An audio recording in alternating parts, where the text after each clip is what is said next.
मैं आई हूँ अपने नावल तेरे इश्क में किस्त है 37 और मैं हूँ आपकी राइटर नूर आसिफ।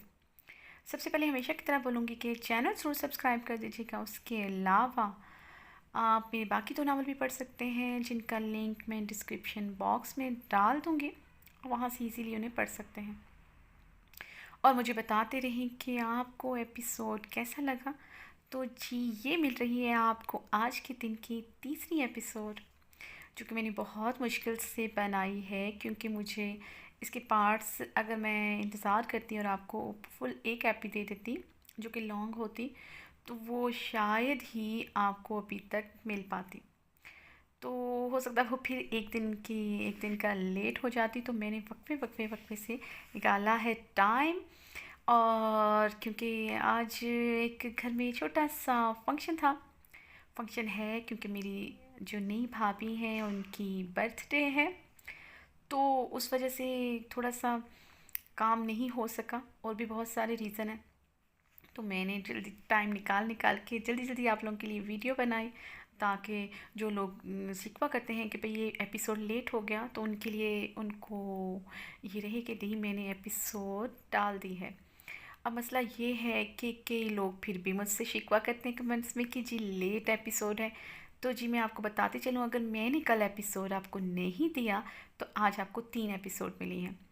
तो फिर चलते हैं अपने एपिसोड की तरफ इस दुआ के साथ कि जहाँ रहें हंसते रहें, खुश रहें, आबाद रहें, शादाबाद रहें और दूसरों के चेहरे पे मुस्कुराहटें बखेरते रहें। नैना लाउंज में बैठी टीवी देख रही थी जब नैना को अपने गिर्द एक खुशबू फैली महसूस हुई। मिस्टर खान की परफ्यूम की स्मेल। नैना आंखें बंद करके अपने अंदर खुशबू उतारते हुए मुस्कुराई थी। नैना ने नज़रें घुमाकर अरमान खान के कमरे की तरफ देखा, जहाँ से अरमान खान निकला था, जिसने ग्रे जीन्स की पैंट, वाइट शर्ट और इस पे ग्रे कलर का कैजुअल कोट पहना हुआ था। बालों को जेल से सेट किए अपनी सहाराना शख्सियत लिए वो नैना की ही तरफ बढ़ा था। नैना बेखुदी की कैफियत में अरमान खान को देख रही थी और फिर गड़बड़ाते हुए अपनी नज़रें फेर कर अपनी पूरी तवज्जो टीवी की तरफ मरकूज की, मगर ध्यान सारा अरमान की तरफ था। अरमान मुस्कुराता हुआ नैना को इग्नोर करता टीवी लाउंज अबूर करता बाहर की तरफ बढ़ने लगा। नैना की आवाज़ पर रुका था। नैना सोफे से उठते अरमान खान के मुकाबिल जा खड़ी हुई। कहाँ जा रहे हैं आप, वो भी इस वक्त? नैना ने वॉल क्लॉक पर नज़र दौड़ाते हुए अरमान को देखा था। क्या मतलब है इस बात का? अरमान ने नैना को गहरी नज़रों से देखा, जो सिल्की ब्राउन खुले बालों में ब्लू वेलवेट की लॉन्ग गाउन नाइटी पहने बेतहाशा हसीन लग रही थी। मिस्टर खान, मुझे लगता है मैंने आपसे बहुत आसान लफ्ज़ों में पूछा है कि आप इस वक्त कहाँ जा रहे हैं, और जो लैंग्वेज में बोल रही हूँ वो उर्दू है, हमारी कौमी ज़बान, जो आपको बहुत अच्छे से समझ आती है। नैना ने मुस्कुराते हुए तंज किया था। इससे अरमान का इतना तैयार होकर बाहर जाना बर्दाश्त नहीं हुआ था। अरमान खान ने चेहरा झुकाकर अपनी मुस्कुराहट छुपाई थी और फिर नैना को देखा, जो तीखी नज़रों से उसे ही देख रही थी। मैं तुम्हारी बात पर हैरान हो रहा हूँ। अभी रात के 10 बज रहे हैं और तुम मुझसे पूछ रही हो इस वक्त, और इस वक्त बाहर जाने में क्या कबाहत है? अरमान नैना के नज़दीक होता उसे गहरी नज़रों से देखते हुए बोला, इस टाइम कोई कबाहत नहीं है, मैं तो बस इतना पूछ रही हूँ, आप इतना तैयार होकर कहाँ जा रहे हैं? नैना ने खुद को पुरस्कून जाहिर करते हुए जाहिर आम से लहजे में कहा था। जनरल नॉलेज के लिए पूछ रही हो ना, मैं इस वक्त कहाँ जा रहा हूँ? वरना तुम्हें क्या फ़र्क पड़ता है मैं इतना तैयार होकर कहीं भी जाऊँ? अरमान खान ने नैना के करीब होकर उसके बालों की लट अपनी उंगली पर लपेटी थी। हाँ, मैं तो वैसे ही पूछ रही थी, वरना मुझे क्या, आप कहीं भी जाएं। नैना ने अपनी लट अरमान की उंगली से छुड़ाई थी। हाँ ये तो है, तुम्हें कोई फ़र्क नहीं पड़ता। अगर पड़ता होता तो तुम इस वक्त मेरे कमरे में मेरी बाहों में होती। अरमान की बात पर नैना का रंग सुर्ख पड़ा था। चलो मैं तुम्हारी जनरल नॉलेज में इजाफे के लिए तुम्हें बता देता हूँ कि मैं कहाँ जा रहा हूँ। आज सैटरडे नाइट है, मेरे कुछ दोस्तों ने पार्टी रखी है, वहीं पर जा रहा हूँ। और पार्टीज़ इतने बजे ही शुरू होती हैं, ये तो तुम अच्छी तरह जानती होगी ना। अरमान ने अपनी मुस्कुराहट जब्त करते हुए नैना का सुर्ख चेहरा देखकर कहा। कौन से दोस्त? नैना ने जल्दी से सवाल किया। तुम्हें क्या करना है जानकर? वैसे भी तुम मेरे दोस्तों को कहाँ जानती हो, अरमान खान ने कहते हुए अपने कदम बाहर की जानिब बढ़ाए थे। मिस्टर खान, मैं भी चलूँगी आपके साथ। नैना अरमान खान के सामने आई थी। नैना, मेरे दोस्तों की पार्टी है और तुम अच्छी तरह जानती हो कि मैं तुम्हें कभी भी अपने दोस्तों के दरमियान नहीं लेकर जाऊंगा। तो इस फजूल बात का मतलब? अरमान ने गुस्से से नैना को घूरा था। ठीक है, मत लेकर जाएं, हम दोनों भी तो बाहर जा सकते हैं डिनर पर। नैना ने एक और हल पेश किया था। वो बस अरमान खानजादा को रोकना चाहती थी। अरमान को इतना हथियार देखकर उसके दिल में वसवसे से आए थे, जो कल ईश्वर को देखकर बहुत बढ़ गए थे। नैना, हम फिर किस दिन चलेंगे? आज मेरी कमिटमेंट है जिसे मैं तोड़ नहीं सकता। वैसे भी मेरा जाना मेरे लिए नहीं, तुम्हारे लिए बेहतर है, क्योंकि तुम इस वक्त इतनी जितनी खूबसूरत लग रही हो, मेरी शिद्दतें बर्दाश्त नहीं कर सकोगी, और मैं तुम्हारी मज़ाहमत। तो मेरी जान, आप टीवी देखें और एंजॉय करें। अरमान खान नैना के गाल थपथपाते हुए आगे बढ़ा।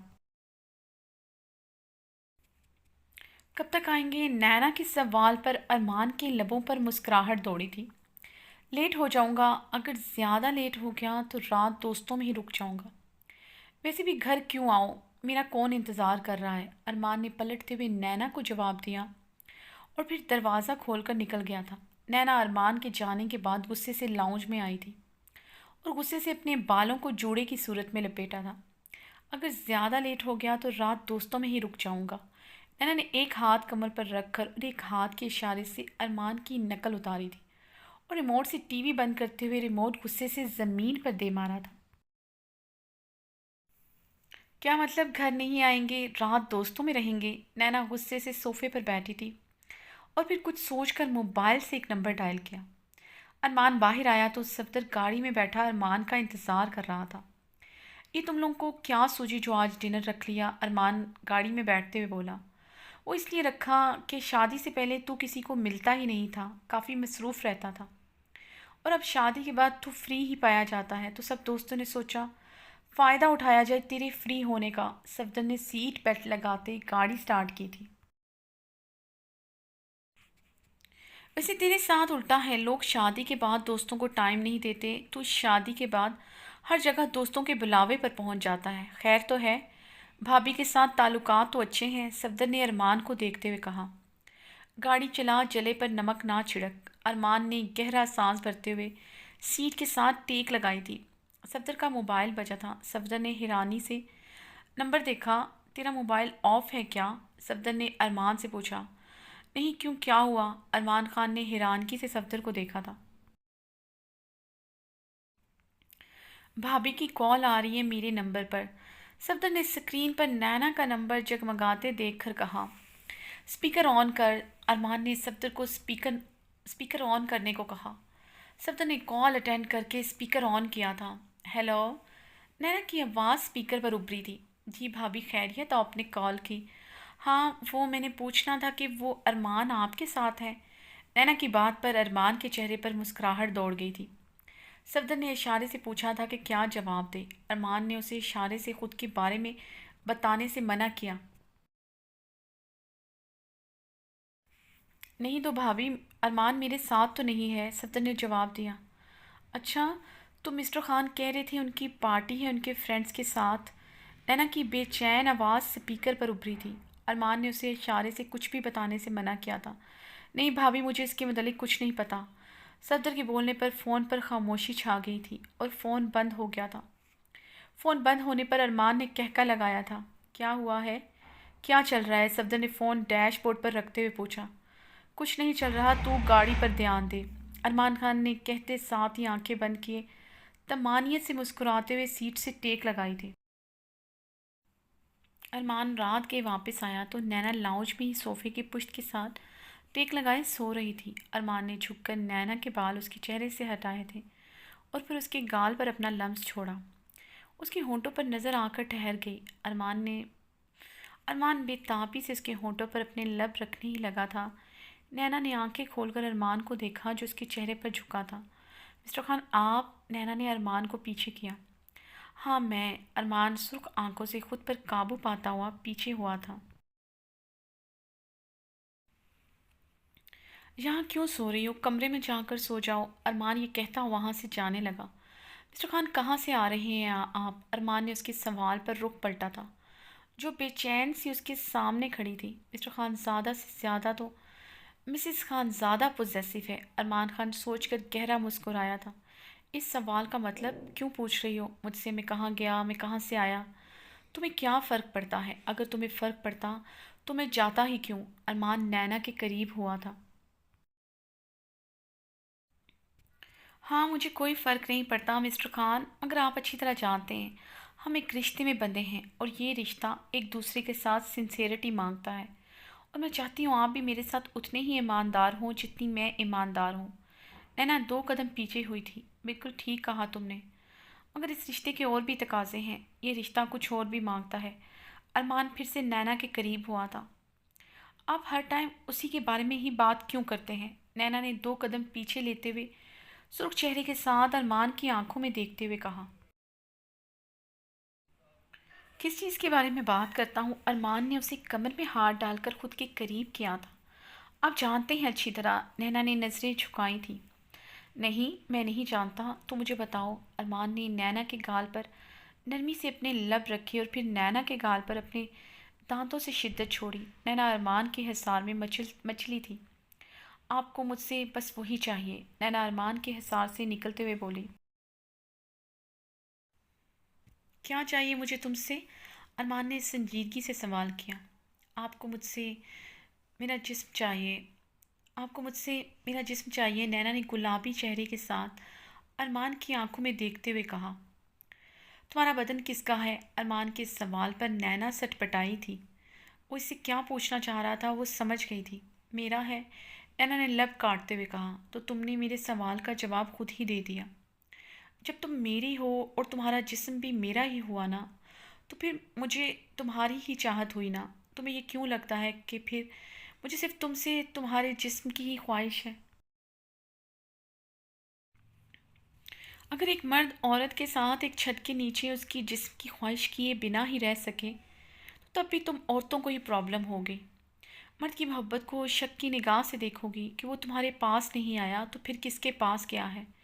और मुझे तुम्हारे जिस्म की इसलिए चाह है क्योंकि मैं तुम पर मुकम्मल हक रखता हूँ, मोहब्बत करता हूँ तुमसे। और ये मोहब्बत तब ही मुकम्मल होगी जब तुम खुद को मेरे स्पुर्द करोगी। अरमान कहते अपने कमरे की तरफ बढ़ा ही था, नैना फिर से अरमान के सामने आई थी। आप कहाँ थे? आपने मेरे मेरे सवाल का जवाब अभी तक नहीं दिया।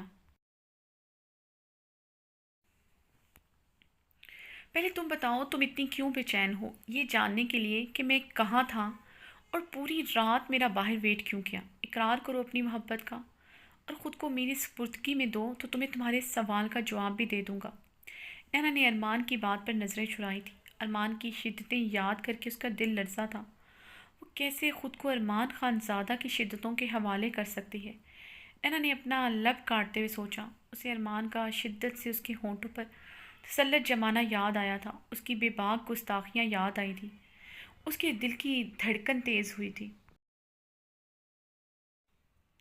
अरमान नैना के करीब आया। नैना, एक बात याद रखना, मैं कभी भी तुम्हारी अमानत में ख़यानत नहीं करूँगा। हम अगर कभी ऐसी नौबत आई तो मैं अपना हक इस्तेमाल करते हुए जायज़ और शरई तरीका अपनाऊँगा। अरमान कहते हुए अपने कमरे में चला गया था। मिस्टर खान की बात का मतलब क्या था? जायज़ शरई तरीका अपनाऊँगा? नैना ने लब काटते हुए सोचा।